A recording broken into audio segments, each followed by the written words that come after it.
મિત્રો, આજે સમાચારની શરૂઆત કરવાના પહેલા એક વિનંતી છે કે તમે આ વિડીયોને લાઇક કરી દો, કારણ કે જ્યારે તમે વિડીયો લાઇક કરો છો ત્યારે જ YouTube બીજા લોકોને આ વિડીયો બતાવે છે. તેથી અમારા માટે તમારો એક લાઇક ખૂબ જ જરૂરી છે. મિત્રો, સમાચાર જોવા પહેલા અમને તમારો એક પ્રશ્ન છે કે તમને શું લાગે છે મુખ્યમંત્રી ભૂપેન્દ્ર પટેલે ગુજરાત માટે જે કામ કર્યા છે તે કામોને જોતા 2027માં ફરીથી ભાજપની સરકાર બનશે કે પછી 2027માં ભાજપ નહીં જીતી શકે? જો તમને લાગે છે કે ભાજપ જીતશે તો કોમેન્ટમાં યશ લખો, અને જો તમને લાગે છે ભાજપની સરકાર નહીં બને તો કોમેન્ટમાં નો લખીને તમારી રાય જરૂર આપજો. તો ચાલો વિલંબ કર્યા વગર જાણીએ ગુજરાતના આજના 25 મોટા સમાચાર ફક્ત તમારા માટે. રાજકોટમાં હાલમાં જ વડાપ્રધાન નરેન્દ્ર મોદીની હાજરીમાં કેવડિયામાં થયેલા એર શોની જેમ જ એક એર શો થવાનો છે.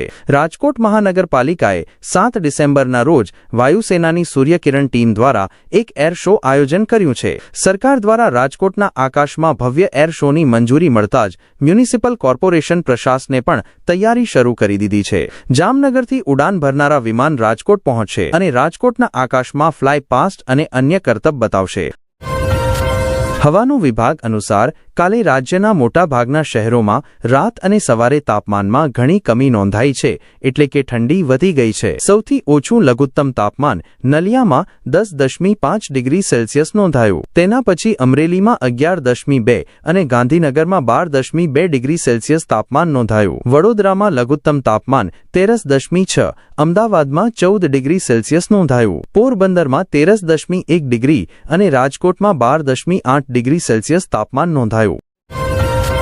ગુજરાત ATS દ્વારા 9 નવેમ્બર 2025એ પકડાયેલા 3 ISIS આતંકીઓને સાબરમતી જેલમાં યુદ્ધબંધી તરીકે રાખવામાં આવ્યા છે, જ્યાં આજે આતંકી અહમદ સઈદનો 3 અન્ય કેદીઓ સાથે ઝઘડો થયો અને તેમણે અહમદ સઈદની મારપીટ કરી.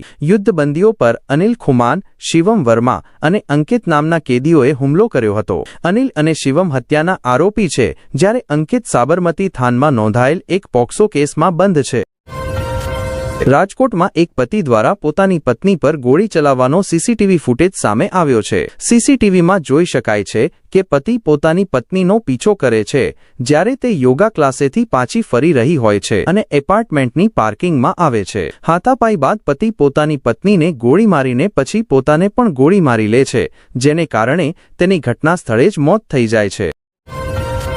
નવસારી શહેરમાં રાત્રે 1:38 એક ભયાનક અકસ્માત બન્યો છે. રસ્તા પર અચાનક આવેલા એક કૂતરાને બચાવવા માટે વોક્સવેગન કાર ચલાવતા 4 મિત્રોએ સ્ટીયરિંગ પરથી કાબુ ગુમાવ્યો અને મોલના પ્રવેશદ્વાર પાસે એક થાંભલા સાથે અથડાયા, જેમાંથી એક મિત્રનું સ્થળ પર જ મોત થયું, જ્યારે 3 યુવાનો ઘાયલ થયા છે, જેમને સારવાર માટે ખસેડવામાં આવ્યા છે.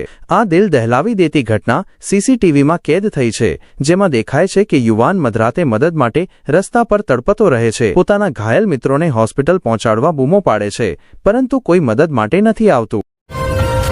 ક્રિકેટર હાર્દિક પંડ્યા ફરી એકવાર પોતાની લવ લાઈફને લઈને ચર્ચામાં છે. નતાશાથી છૂટાછેડા બાદ પંડ્યાનું નામ શરૂઆતમાં જેસ્મિન વાલિયા સાથે જોડાયું હતું, પરંતુ હવે લાગે છે કે તેમના દિવસ, રાત અને સાંજ મોડેલ મહિકા શર્માને સમર્પિત છે. હાર્દિકે ફરી એકવાર પોતાની ઇન્સ્ટાગ્રામ સ્ટોરી પર મહિકા સાથેના ફોટા અને વિડીયો શેર કરી પોતાના ફેન્સ સાથે ખુશખબર વહેંચી. સોશિયલ મીડિયા ઇન્ફ્લુએન્સર અને મોડેલ હની પટેલ 5 દિવસ પહેલા સુરતમાં આમ આદમી પાર્ટીમાં જોડાયાની બાદથી જ સોશિયલ મીડિયા પર વિવાદોમાં છે. આપમાં જોડાતા જ હની પટેલના બિયરનો ગ્લાસ ભરતી અને સિગારેટના કશ લેતી વિડીયો સોશિયલ મીડિયા પર વાયરલ થવા લાગ્યા. થોડા મહિના પહેલા હની પટેલ હાઇબ્રિડ ગાંજા કેસમાં ગ્રેફતાર થઈ હતી અને તેમને 2 મહિના જેલમાં રહેવું પડ્યું હતું, અને આ કેસ ફરી સર્ચલાઇટમાં આવ્યો છે.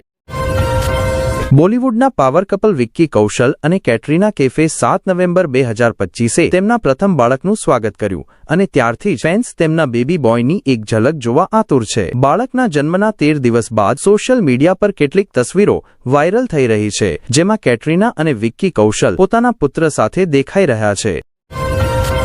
સુરત સાયબર સેલે એક એવા સફેદપોશ ઠગનો ભાંડો ફોડ્યો છે, જેણે પોતાની ઉચ્ચ ડિગ્રી અને મુખ્ય નાણાં અધિકારીની પ્રતિષ્ઠિત નોકરીનો દુરુપયોગ ગુનાહિત કામ માટે કર્યો. આ વ્યક્તિ લોકોને સહેલી ડેટા એન્ટ્રી અને લોન આપવાના નામે ઠગતો હતો. તેણે એક નુકસાનીમાં ચાલતી કંપની ખરીદી અને તેને કાવતરાની અંદર ઉપયોગ કરી. આ યુવાને 1200 કરતાં વધુ નિર્દોષ લોકોને ઠગ્યા અને 9 કરોડથી વધુની રકમ હડપ કરી. બોલિવૂડ અભિનેતા સલમાન ખાનને મંગળવાર રાત્રે મુંબઈના ખાનગી કલીના એરપોર્ટથી રવાના થતા જોવામાં આવ્યા. કડક સુરક્ષા વચ્ચે રવાના થયેલા સલમાન ખાન છેલ્લા થોડા દિવસોથી દોહામાં તેમના દબંગ ટૂરની વ્યસ્તતાઓમાં છે. સલમાને ભૂરા રંગની ટી-શર્ટ અને જીન્સ પહેરેલી હતી. સુરક્ષા વચ્ચે તેમણે ફેન્સ અને પત્રકારોને અભિવાદન કર્યું. તેમના બોડીગાર્ડ શેરા પણ હાજર હતા. વડાપ્રધાન નરેન્દ્ર મોદી આજે તમિલનાડુના કોયમ્બતુર શહેરથી વડાપ્રધાન કિસાન સન્માન નિધિ યોજનાની 21મી કિસ્ત જારી કરશે. આ દરમિયાન દેશભરના 9 કરોડથી વધુ ખેડૂતોના બેંક ખાતામાં સીધી 18,000 કરોડથી વધુની સહાય રકમ ટ્રાન્સફર કરવામાં આવશે, જેમાં ગુજરાતના 49 લાખથી વધુ ખેડૂતો સામેલ છે. આ સંબંધે ગાંધીનગરમાં એક મોટું રાજ્યસ્તરીય કાર્યક્રમનું આયોજન કરવામાં આવશે, જેમાં મુખ્યમંત્રી ભૂપેન્દ્ર પટેલ અધ્યક્ષતા કરશે અને ઉપમુખ્યમંત્રી હર્ષ સંઘવી, કૃષિ પ્રધાન જીતુભાઈ વાઘાણી અને કૃષિ રાજ્યમંત્રી રમેશભાઈ કટારા હાજર રહેશે. દિલ્હી મુંબઈ એક્સપ્રેસવે પર થયેલા એક અકસ્માતમાં 2 મજૂરોના મોત થયા છે. પાદરાના સરસાવી ગામ નજીક હાઈવે મરામત કાર્ય દરમિયાન કારની ટક્કરથી 2 મજૂરોના મોત થયા છે. કુલ 5 મજૂર કામ કરતા હતા, જેમાંથી 3ને બચાવી લેવામાં આવ્યા છે. વડોદરાથી ભરૂચ જઈ રહેલી કાર અચાનક નિયંત્રણ ગુમાવી મજૂરોને ટક્કર મારી. પાદરા પોલીસ તપાસ કરી રહી છે.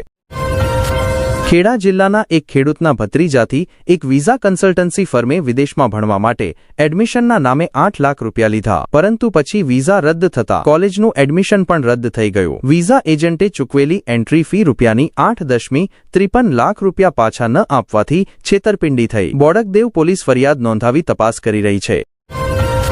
વડોદરા જિલ્લામાં સ્થાનિક ચૂંટણી પહેલા રાજકારણ ગરમાયું છે. એક પછી એક ભાજપના નેતાઓ વિવાદિત નિવેદનો આપી રહ્યા છે. હવે વધુ એક ભાજપ નેતા કરજણના પૂર્વ ધારાસભ્ય અને જિલ્લા પ્રમુખ સતીશ નિશાલિયાએ સ્નેહમિલન કાર્યક્રમમાં મંચ પરથી વિરોધીઓને ખુલ્લેઆમ ધમકી આપી છે. આ નિવેદન સોશિયલ મીડિયા પર ખૂબ વાયરલ થઈ રહ્યું છે. સતીશ પટેલે કહ્યું કે મૂંગફળીની જેમ આ ક્યારેય પણ ખોવાઈ શકે. આ કહીને તેમણે વિરોધીઓને નિશાન બનાવ્યા. નવજીવન કેન્દ્ર દ્વારા શિયાળાની સિઝનમાં માનસિક રીતે વિકલાંગ વિદ્યાર્થીઓ માટે એક અનોખી પહેલ શરૂ કરવામાં આવી છે. આ 5મા વર્ષ પણ વિદ્યાર્થીઓ વટાણા, તુવર ખેતી તથા મેથી પાલક જેવી શાકભાજીની સફાઈ જેવા કાર્યોમાં મદદ કરશે. આ પ્રવૃત્તિ વિદ્યાર્થીઓની ક્ષમતા વધારવામાં મદદરૂપ બને છે. સુરત આરપીએફએ સુરત ઉધના વચ્ચે ઓગસ્ટ ક્રાંતિ અને હોલિડે સ્પેશિયલ ટ્રેનો પર પથ્થરમારો કરનારા ઇતવારી રાજપૂત નામના વ્યક્તિને ઝડપી પડ્યા છે. ગઈકાલે ઓગસ્ટ ક્રાંતિ ટ્રેન પર પથ્થરમારો કરતા સમયે ટ્રેનના કોચ B8, V3 એ એકના કાચ તૂટી ગયા હતા. તેમજ શાકુલ બસ્તી મુંબઈ સેન્ટ્રલ હોલિડે સ્પેશિયલ ટ્રેનના કોચ B8ની બારી નુકસાન પામી હતી. બનાસકાંઠા જિલ્લાના અમીરગઢના જંગલોમાં વન વિભાગ અને પોલીસની ટીમે એક શિકારી ગેંગનો પર્દાફાશ કર્યો છે. વન વિભાગને માહિતી મળી કે આ ગેંગ જંગલમાં નીલગાયને નિશાન બનાવી તેનો શિકાર કરે છે. માહિતી આધારે ટીમ પેટ્રોલિંગ કરતી હતી ત્યારે ગોળીબારનો અવાજ સંભળાતા જ અભિયાન શરૂ કર્યું. 16 કલાક સુધી તપાસ કર્યા પછી ટીમને સ્થળ પર આરોપીઓ નીલગાયનો શિકાર કરી તેનો માંસ થેલીમાં ભરી રહ્યા હતા તે જોવા મળ્યું. સુરત શહેરના સિટીલાઇટ વિસ્તારમાં આવેલી એક કોલેજમાં સાથે ભણતી યુવતીને લગ્નનો ઝાંસો આપી દુષ્કર્મ કરનારો અને છેલ્લા 2 મહિનાથી પોલીસને ચકમો આપતો આરોપી ઋષિ રાજેશભાઈ જયસ્વાલ આખરે પાલ પોલીસની જાળમાં ફસાયો છે. પાલ પોલીસની સર્વેલન્સ ટીમે આરોપીને મુંબઈ રેલવે ડોર્મેટરીમાંથી ઝડપી લીધો.